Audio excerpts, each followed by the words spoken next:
On early Saturday, Israeli forces conducted precise strikes on military targets in Iran in retaliation for a ballistic missile assault by the latter on October 1st. A statement released by the Israeli military said the regime in Iran and its proxies in the region have been relentlessly attacking Israel since October 7 on 7 fronts, including direct attacks from Iranian soil. Like every other sovereign country in the world, the state of Israel has the right and the duty to respond. In another statement, military spokesperson Rear Admiral Daniel Hagari said it had fully mobilized its offensive and defensive capabilities ahead of the attack. Hagari also asked for people to remain vigilant as Israel has placed its defense systems on high alert after the attacks. I can now confirm that we have concluded the Israeli response to Iran's attack against Israel.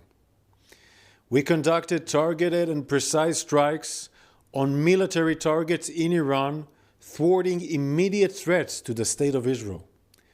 The Israel Defense Forces has fulfilled its mission.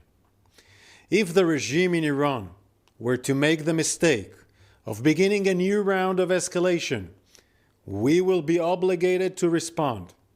Our message is clear. All those who threaten the state of Israel and seek to drag the region into wider escalation will pay a heavy price. We demonstrated today that we have both the capability and the resolve to act decisively, and we are prepared on offense and defense to defend the state of Israel and the people of Israel.